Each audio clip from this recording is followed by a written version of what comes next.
Hi everyone, welcome to another Instagram Live with me, Maeve McCarthy of Charles McCarthy Estate Agents. This evening we're doing an Instagram Live with Ciaran Cronin of Crocon Engineering. Now, I'll find Ciaran here now, send a request. And Ciaran is MD of Crocon Engineers Limited. Hey, there he is, hi! How are you? Very good. Right? Yeah, welcome to the world of Instagram Live, Charles McCarthy. All good. All good. All good. Listen, thanks a million, Ciaran, for taking time out of your day to come and chat to us this evening. I have a good few questions that I'd like to go through with you, if that's okay. And just to give people some background about yourself, you have your own company, Crocon Engineers. You're a chartered engineer and you have a wealth of experience of construction projects. And you are also a conservation engineer and registered building surveyor. And yeah, and thanks a million for coming to chat to us today. No problem. So I will kick it off and I'll list questions here, so I'll just go through them. First question I received was, this is a bit long-winded, there's two kind of sections to this question, but so the question is, if you purchased a house that has already been extended, but you're unsure if it required or received planning at that time, how do you find out? Yeah, so the best thing to do there really is to do a planning search on the Crocon Council website. Right. We And usually, your sound's kind of going in and out there. Sorry, Cronin. we usually do that as part of the like the purchase survey. So we do Yeah. an online, depending on when the house was built. You know, we could do an online search, or sometimes we would have to do a search of the archive in County Hall. You know, so. So if the person did, if they didn't know whether it had planning, you're saying is just they can check the website themselves, and then if they can't see anything, to go and hire somebody to go and check the archive. Exactly, yeah. So the Yeah, website itself probably goes back 10 or 15 years, yeah, depending on the area. And they have microfiches up in County Hall. So if you know yeah, the area where the land where the house is on, you can go and you can check and yeah. you can get a report done by someone like ourselves, or you can go up there yourself and have a look. Like, yeah. Oh, so but is that actually open to the public at the moment with COVID? No, not at the moment actually. Yeah. So what you could do is Yeah. mark it on a map and submit it, and I think for €80 they'll come back in a couple of weeks and give you a kind of a lowdown on the development that would have taken place on the land over the last number of years. Yeah. Yeah, but you can ring the local planning office as well. They probably be able to answer that question for you as well in relation to Yeah, what they you need would. to Yeah. do. Yeah. Yeah, they would. But I Yeah. suppose if you want an official response, you have to pay the You have to dollars. pay the issue. Yeah. So next question, next part of the question. So if you decide to build on again within the size allowed, so you're allowed to build on to certain square meters without planning. Is that correct? Yeah, so 40 square meters, but that comes with a few caveats. So Yeah. you can't reduce the size of your rear garden under 25 square meters. You can't come out beyond the gable end of your property. You can't come up beyond the ridge or the eaves of your property. So um, it can be done to that, subject to those conditions or criteria being met. Yeah. And it's usually at the back of the house, isn't it? What's It has to considered be the at the back. back of the house, Yeah, yeah, yeah, exactly, yeah. yeah, So you yeah. can't really see it from the road in front of the house. Okay. And Okay. what we generally tell people as well, Maeve, is that they could get a Section 5 declaration on exemption, so that they could write to the council, tell them this is what we're doing, and then they write back, yeah, we think that's exempt as well, So then Okay. they're on sure footing then, Okay. But if there was an existing, say, let's say they found out if you have a house and there was an existing extension built on, Mm. and you want to build on just a small extension, say it's still under the 40 square meters and it's at the back of the house, do you have to go for Yes. planning then? Well, it depends. The aggregate Yeah. can't be more than 40 square meters, So if you do Okay. if you do 20 last year and then next year you want to do 25, you're going to be over the 40, you know. But you could do another Okay. 20 to bring it Yeah. to 40, you know. But But 20, it's not a very big room. no, well, it's 4 by 5 or whatever. But Yeah. Yeah. you know, it So, just yeah. depends what you need, yeah. But Yeah. sometimes it's easier to go for the planning and get everything wrapped up if there's other little bits of, you know, issues that are maybe mightn't have planning over the years, you could capture it all in one planning, you know. Yeah. So let's say if you got planning for to do a large extension, but you only decided to do part of it now, Yeah. Well, that would. could you it still don't need the rest of you can't leave it say go back like I know it only lasts 5 years the planning, but you can't say in 7 years time go and try and build the rest of it. You have to go back and planning then. You would, yeah. So you know, building something smaller than it actually should be is the same offense as building it bigger than it actually should be. Okay, Yeah. I didn't know that Yeah. actually. Okay. Yeah. Yeah. You need to build to your plan to execute the planning that you have, you know, and exactly do it within the 5 years. So it has to Okay. be substantially complete within 5 years. And you know what that really means in law is that the roof is on, the walls are up, and the windows and doors are in, you know. You can do what you Okay. want on the inside in, but that's what constitutes. And would that be have to be certified by an engineer like yourself, or do the planners come out and check it? Generally, they don't check it, but like I suppose you won't be getting your certificate from your engineer or architect unless you've done it within the time frame, you know. Okay. If there's Yeah. any type of third party appeal or observation or some sort of concern raised about it, the planners will come out. And if they Okay. find, you know, you've gone beyond the limits of your planning, you're into retaining and Yeah. Yeah. and getting permission to complete then. Yeah. Yeah. Very good. This is actually next question is one we get a lot in the office, right? Because before, like about 20 years ago, somebody would put a site up for sale and it could sell it subject to planning permission, Yeah. and that's fine. But now the process of getting planning permission is quite uh, difficult. So if somebody puts up a plot of land, so if I want to sell, say if somebody comes into my office and say we want to sell an acre of land, and then I say fine, we put it on the market. But then you have somebody comes in to buy it and they're not from that area. What are the chances of them getting planning permission? Zero chances.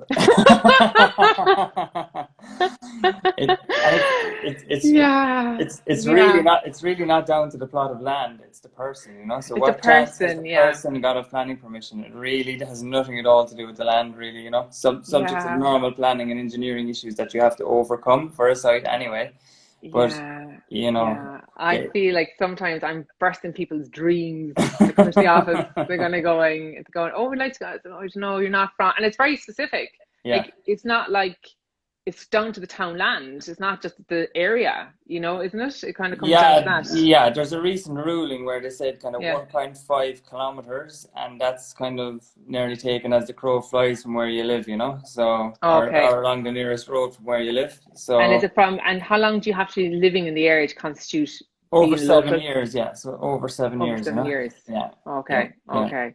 Now the other thing is, you know, if a person comes like some people don't realize, you know, let's say Yeah. their wife or boyfriend or partner or girlfriend, whatever, they might actually qualify because they might be from the area, you know. So it might be worth kind of Yeah. looking into who applies Yeah. for the planning, you know. And even at that, when somebody does is from the area, it still can be quite challenging to get Very planning, can't challenging, it? yeah. Yeah. Yeah, it can Yeah. be really because, you know, like as you said there, 15 or 20 years ago was a different country, you know, but every Yeah. iteration of the development plan that we go through, it gets tighter and tighter in terms of, you know, your criteria to qualify. So you have to be from the area, have a housing need, it has to be your first dwelling for your permanent accommodation, you know. So Yeah. Yeah. what happened? I just got a comment there. Somebody said a high demand for West Cork men with road frontage. Yeah. Or Oh women. yeah. All women. Yes, indeed. Yeah, Yeah. yeah. So that kind of leads into my next question, which is, so if you have land, right, and you're from that specific area, what should be your first steps if you want to go on the planning process? Because basically what this person is trying to get their handle on is, would they be eligible for planning before incurring any costs?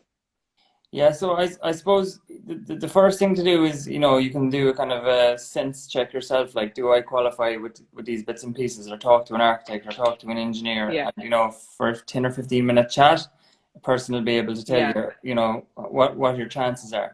And then it's down to the site. Once the person's criteria is met, it's down to the site. So, you know, mm, the site has to be whatever site you have. I suppose you have to work with it in terms of your design and working a house into that site. If it's a scenic area, it's going to be more challenging. yeah, Sea views and scenic routes and all this type of thing. yeah, yeah. And then I suppose, like, it's to go, step by step. You go pre-planning. You can send in a design to the planners before you actually go to planning. And they'll give you really good Okay, feedback in terms of how they think yeah, the design should be progressed, or how whether yeah, you should think about looking at another field on the farm, or yeah, whatever you yeah, have.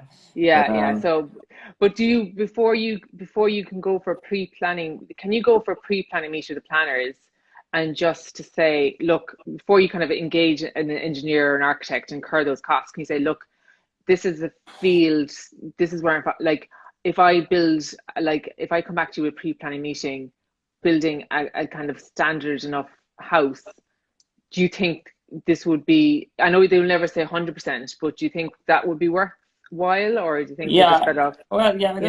it's a kind of a Yeah, double-edged sword, really, mate, because yeah, I suppose, number one, their advice is given without prejudice. So whether they tell you okay, it's a good thing or a bad thing, that doesn't really matter at the end of the day. yeah, Their decision could yeah, go, but, like, generally they give the advice in terms of that, in principle, that they're happy or not happy. But I okay, suppose you have to give them a level of information that they understand what it is that you want to do. So that okay, does mean engaging, at the very least, doing up maps and a kind of some sort of concept of where your home house is, where the land is, what connection you yeah, have to it. So there is a little bit, you have to give them, a minimum amount of information, okay, even the landowner's consent, yeah, even at pre-planning stage. So yeah. um, So you generally, the have to more incur some expense, so you do, basically, yeah. And yeah, generally, the more information you can give in these situations, the better off, the chances you are okay, of getting a kind of a more informed decision, whether that's a good one or a bad one. But yeah. ultimately, it'll be the same one you'd get if you plowed onto planning anyway. And do you think, from, like, I know from, from meetings you have and talking to people, for that pre-planning meeting, is it advisable to have the person who designed the house, be it an engineer and architect, with you for that meeting, or do you think you're Yeah. better off just going on your own? Or just, is there a No, certain lingo no. that you talk, I'd go that the you opposite get, way. I'd stay at home. I'd stay at home if I was the client. you stay at home? Okay, Just sit in the interesting. Yeah, architect here. yeah, yeah, interesting. Yeah, yeah, yeah, Yeah, look, yeah, it really, I suppose the only thing, if you go along yourself, you get for the first-hand information and you're able to take it in. But like, most of these planning clinics anyway at the moment, they're not really on, and you get advice back in a letter format. But okay, yeah, just because of COVID, etc. But yeah. it kind, yeah, definitely I wouldn't go on a, I'd bring an architect or an engineer with me, like, Okay, definitely. okay, very good. Okay, so just, Just we have just all because of the heard. technical issues that could come up. Yeah, yeah, yeah. So, I mean, it's been a lot of media coverage lately about the cost of building has increased substantially over the last 12 Mm. months. I know it's very hard to quantify for people, but, like, ballpark, like, what should you be kind of, what should you be kind of budgeting per square foot? And, are there any hidden costs that you think, oh, might catch your clients by surprise, that, oh God, I never knew that would cost that much?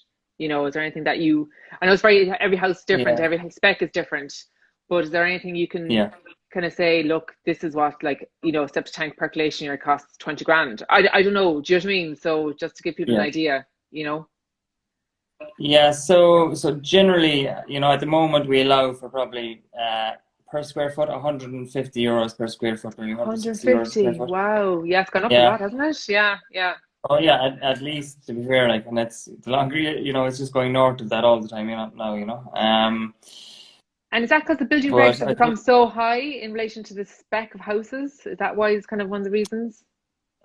yeah, that certainly contributes Yeah, to it a certain amount, but I suppose labor has definitely gone up, materials have gone up yeah, about 30%. But, like, what I suppose what people don't realize, I suppose in 2011, when the Greens came into power, like it went off a cliff. We were going really well in terms of, energy and efficiency, but it went really, really strong in terms of, insulating your house and putting the money into your house up front. So rather than spending, 3 or 4 grand on oil and gas every year, now you spend it up front. And it's like buying an electric car. You're paying top dollar day one, but like it's Yeah. not going to cost you as much to run it over your lifetime. Like, so Okay. a brand new house is really energy efficient and really kind of Yeah. environmentally friendly and all that stuff. But like Yeah. that certainly adds to the costs.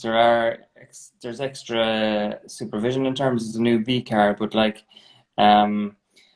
I guess that's stuff that should have been done all along anyway. So you would have been paying for it anyway, really. But Yeah. Yeah. So it's just about the energy, making the house as energy efficient as possible. yeah, And then so if it's going to be your home, you will reap the benefit yeah, down the line. But also, actually, I've started seeing in sales as well that if house is less than 5 years old, people expect it to be A-rated. yeah. So if it's new build, do you know what I mean? And they won't really accept anything less. No, and You to know. meet the requirements, that's the Yeah. minimum requirement now. Yeah. Before, it was Duncan Stewart who was on about this 20 years ago, and we were all kind Yeah. of scratching our heads, what's he on Yeah. about? But this Yeah. is the minimum level you have to hit now to achieve compliance. Like, so, Yeah. um, And is there any fireplaces in the house anymore? No, they're gone, are they? they're more or less like the open fire is gone. There is some Yeah. room for kind of wood burning stoves and bits and pieces like that. It's kind of like a mass balance equation now. Like, it just depends on the different bits and pieces you're using in terms of, heat pumps are probably the most used in terms of they give you a really good energy rating, and they give you a renewable factor, and you can still use stoves, but Yeah. people generally aren't really, You don't need them. you don't need them. Like the You houses, don't need that's what them. people can't really get their heads around. The houses are going to be so warm that you Yeah. don't need them. Like, Yeah. the Yeah. effect now really, these oil burning stoves and Yeah. stuff that are just, there's no real heat coming from them, but you get this little flame effect, But Yeah. that's So exactly like, it. so talking about like energy efficiency, like, are there many grants available now if you have an older house to upgrade it or Yeah, retrofit so it? the SEAI have they've grants for dry lining, they've grants for external insulation, they've heating control grants, so if you had an old house, you could probably get up to maybe 8 or 9 thousand in a grant, And but how much percentage wise would that be the cost of doing the upgrades? You know what I mean? You're probably looking at maybe 40 to 50%, like, yeah, Okay. yeah, Okay. Well, very yeah. good. Yeah. I didn't realize it was that high that you could get that much Yeah, from well, it it. depends. Let's say like a heat pump, you get about 3,000 for that. External insulation, I think, is about 6,000. So there's Yeah. But do heat pumps work in older houses though?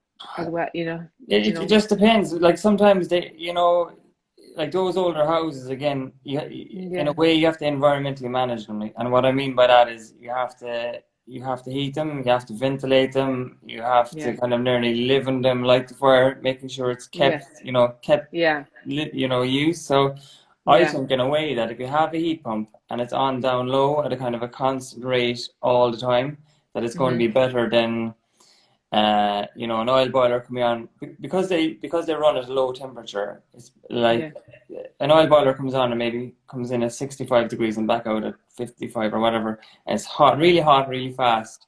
But then again, Yeah. it goes off and it's really cold, really Good. fast. You know what I mean? I live in 1980s bungalow. I Yeah, know. you know, I know.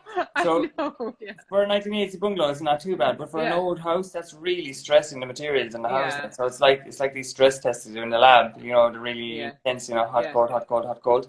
Yeah. Probably not great. So I'm a kind of an advocate. Like if you're working, let's say, a big new ground floor, and you can put in underfloor heating, and you can leave it as a kind of a heat sink, and it keeps a constant temperature in the house from September to March or April or whatever, or May or June this year. Yeah, I know. Yeah, or in July. Yeah, Yeah, and early but July, yeah. yeah, but then like, do you find then, but the house then with like, I know it's kind of solar gain, then that's hard to regulate the temperature. I know, it's kind of those days are few and far between, but at the same Yeah, time, they are. Like when I hear about yeah, that, I just scratch the head. That's maybe the yeah, 21st of July for a few hours yeah. after Oh, that. okay. probably safe Okay. enough. Fair enough, fair enough. It's an optimist to me thinking it's going to be like sunnier more than it is. Yeah. But again, they're heat controlled, so like they have thermostats and they have, they're certain, like if it does get hot, the system will turn off, so Yeah. like they're pretty smart systems now, to be fair. Okay. And then you have the heat recovery things in the Yeah. house as well. Yeah. Yeah, and Okay. that can Yeah. contribute just to taking the moist air out of the house, like, and just stopping Yeah. condensation and bits and pieces like that. Like that's the biggest Yeah. problem in old houses.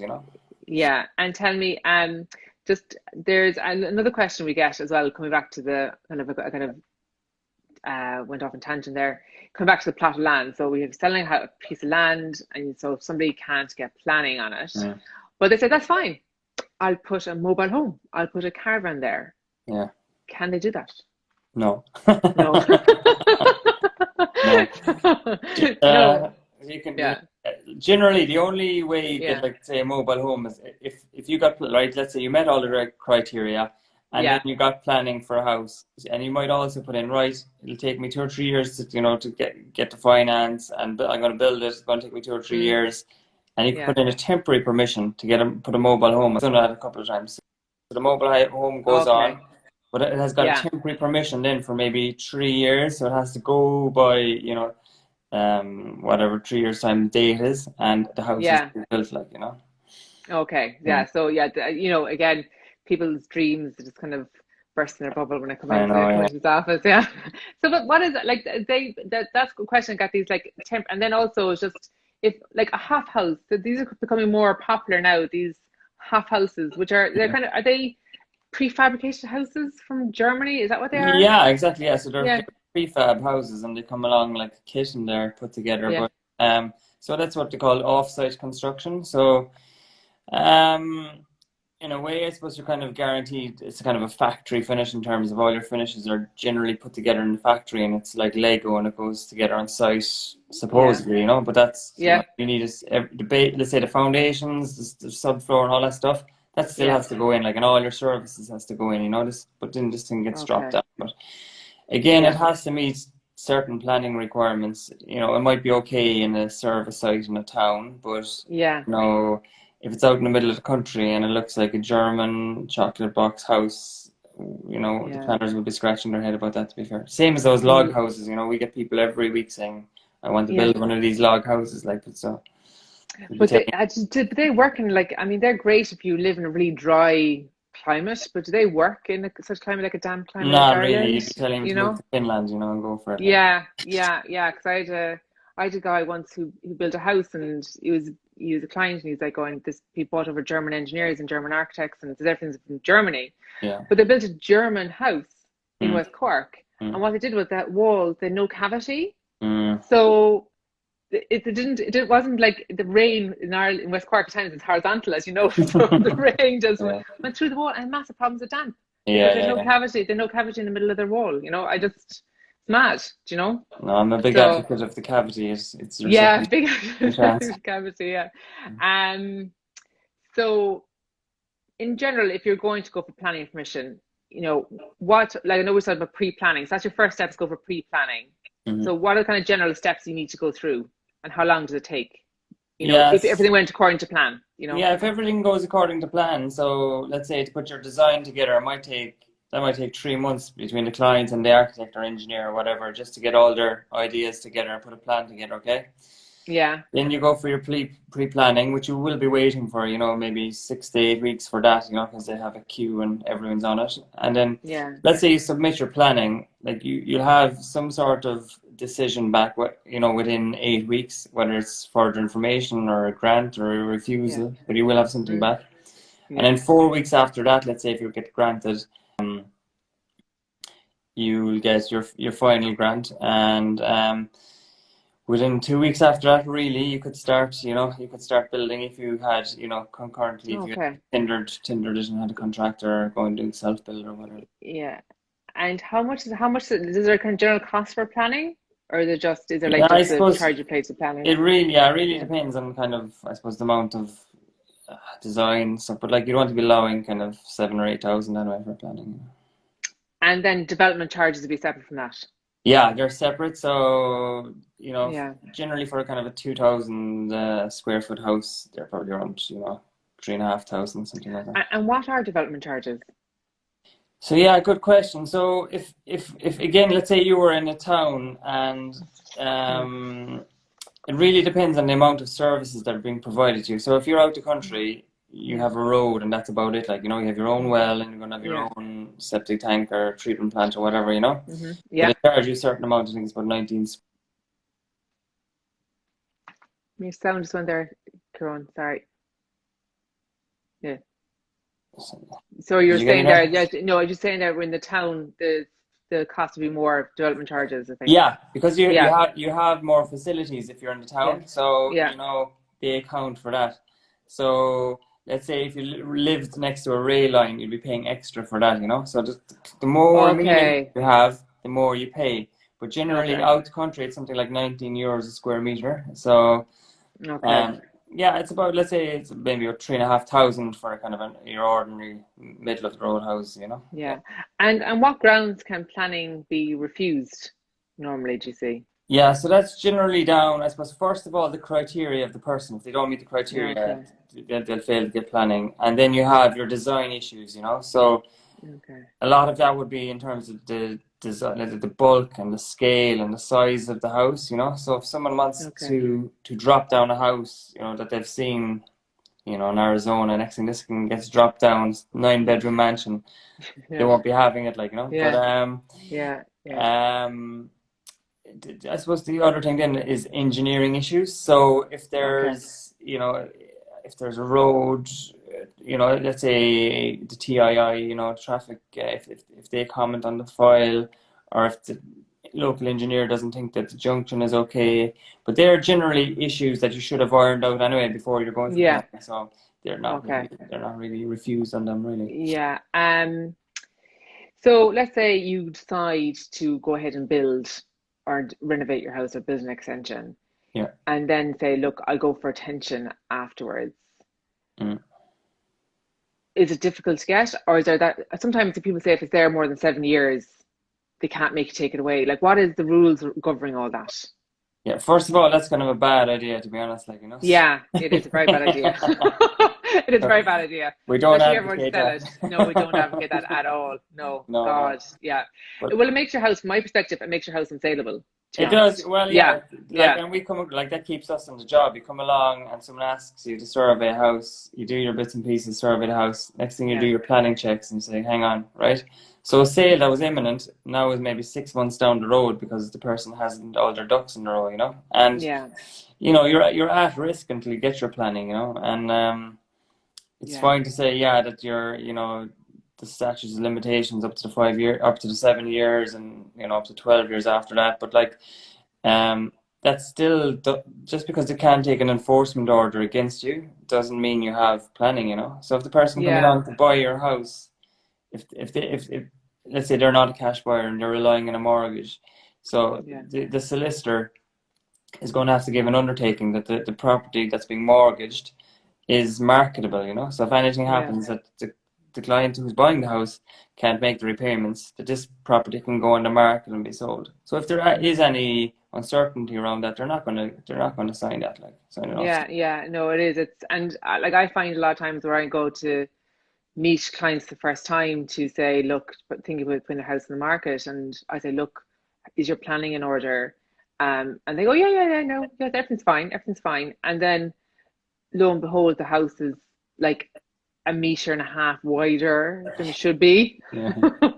Or there's a door or a window, and then if you're dealing with somebody who is like mortgage, or if you're dealing with, people say, well, you're going to have to go for attention, and that just delays everything. So and you could lose your sale over it. So you could, the whole climate could change, So let's say you go back to March 20, so you could have a sale that was imminent. Next thing gets delayed, and maybe the person's not interested afterwards. But same with mapping, people just they presume their boundaries in their maps are all right, but they're not. Like that. It's like this is the thing I come across. I like the digitalization of the maps and the discrepancy between the digital maps and what's actually on the ground, and trying to get people to accept that there's actually a difference. Like what is it you're buying? You're buying what's in the map. So does the boundary that's on the ground, is that that has to correlate with the map, doesn't it? Yeah, well, Yeah, or the map has to correlate with that. So, like, yeah, in Ireland, it's like what they call a non-conclusive boundary system. So yeah. the boundary on the ground is the actual boundary, and the map is only an indication of where the boundary is, you know. But at the same time, if Right. the map is wrong, no one is going to accept it. So, like, the map Yeah, either has to be rectified, or, you know, it has to be a transfer of land or whatever. Something has to happen so that the map matches up with what the person is buying, you know. yeah, And yeah, where that can yeah, become a problem is, let's say the person can only transfer a certain amount of land, and they say, "Oh, that was actually my neighbour's, but we didn't know it." But let's say they got their planning, you know. So if you're selling less than what your planning boundary is, no one's going to accept that either, you know. So you need to go back for change of boundaries, and yeah, yeah, happens a yeah. lot, like, you know. It happens a lot, and that comes like when I also go to meet people, I say, look, you need to get a certificate of compliance Mm. from an engineer, and like, could you explain to everybody what exactly a certificate of compliance is? So I suppose a certificate of compliance is just that someone with the relevant competency has first of all designed the house, okay, and then that they've inspected the house as it's being built by a competent builder, and Yeah, it's just your cert to say that all that has been done, so the design has been done and the checks have been done, so that the product that they're handing over or buying is fully compliant with the planning permission and with the current building regulations. Um, but if it's an older house, like say it's a house that was built in 1960, like it was pre-planning, so it's like built in 1950s, and that still needs some sort of cert, doesn't it? You know, so well, yeah, well, does it? not really. I suppose like if it's pre 1964 or pre 63, Yeah, they're generally they don't have certs for planning. But if there was some work done after that, that would have to be kind of yeah, have to be captured, you know, in some sort of cert. Same with the building regulations. Like the building regulations didn't really come in until 1991, yeah, so it's only properties after that kind of really have to comply with them. And yeah. that doesn't mean stuff that's unsafe doesn't have to be dealt with, you know, in terms of fire issues and all that type of stuff, like, you know. So I suppose that's things, especially Yeah. in commercial properties, that we advise people on. Yeah, and one thing actually that comes up a lot as well as boundary issues and search compliance, is that good old septic tank Yeah, percolation area.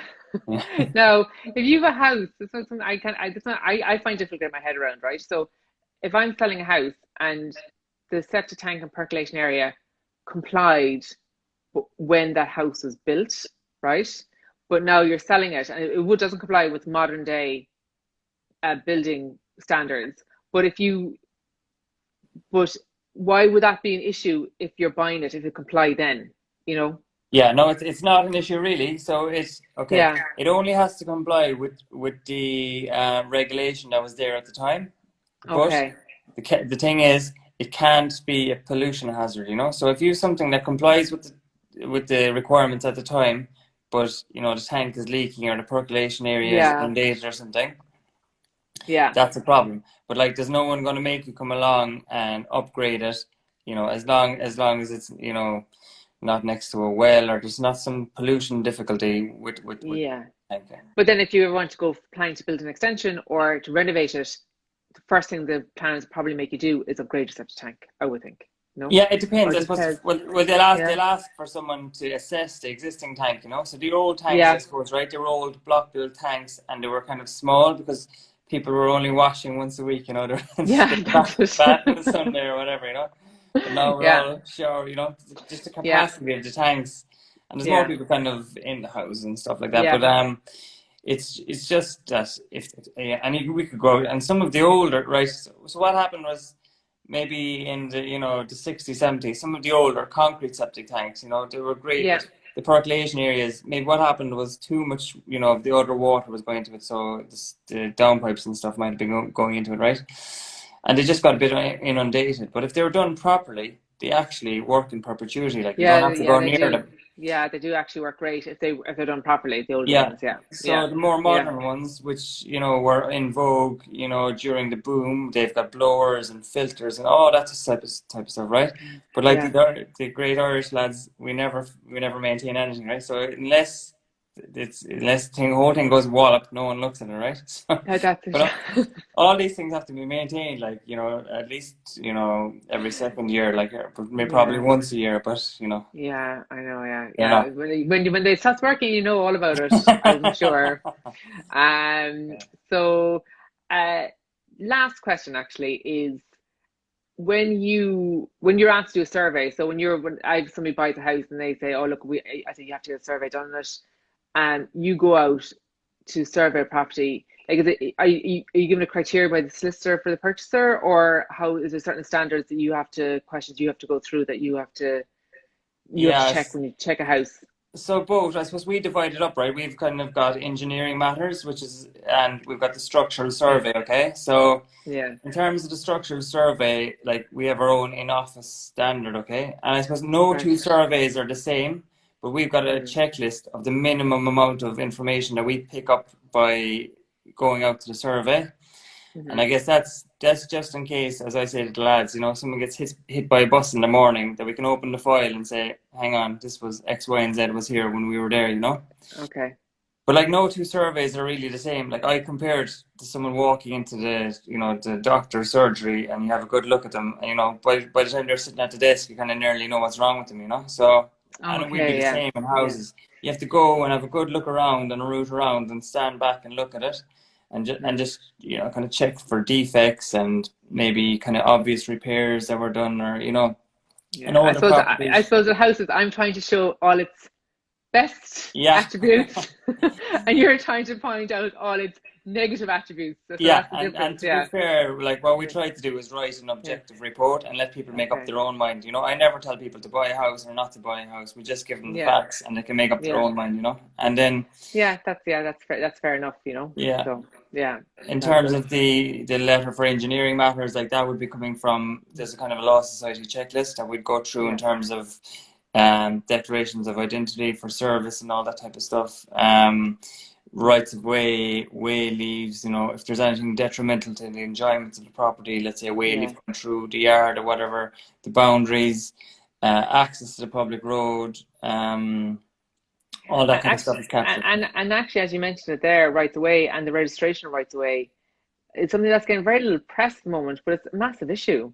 They're not being registered. Yeah, I and the know it's more of a deadline is, legal thing, but the deadline is looming. yeah. So that's Yeah. that's certainly an issue, but Yeah. yeah, like I don't know how it'll go. Yeah. Don't be Yeah. surprised if it's extended anyway, Okay. Well, I'll be delighted. right? So basically, what it is, my understanding is that okay, every house you have a house that's a right way or a laneway, but now under legislation that's coming into effect at the end of this year, next year, This year, yeah. this year, that you have to have it registered, means that everybody who has a right to use that road has to sign a document agreeing to that, and Yeah. that's all tickety boo if you get on with your neighbours. But if you've fallen out with somebody, that's very difficult. And then also if it's over commonage, that's incredibly difficult. You know what I mean? Yeah. So, you know, Yeah, and there's a couple of ways. Like the easiest way is everyone signs up and away you go, right? But like there's yeah, another way, but that takes that's a the long, guys long time. the Yeah, guys with the yeah. wigs. Yes, yes, I know. That's expensive. It And that's takes a long expensive. time and Yes, it's going to yeah, cost you more yeah, money. Yeah, yeah. yeah, yeah. But listen, Ciaran, thanks a million. As we're like, No that's no, problem. I think that's enough. I think it's 35 minutes. I think, I took enough of your time, but listen, I really appreciate that. Your website is www.crocon.ie. I'll put it in the comments at the end, how to contact you. And I really appreciate you giving your time this evening. Thank No you so problem. much. Thank you. Appreciate Okay, it. take care. Thanks. Bye. Bye. Bye. Bye. Bye. Bye. Bye.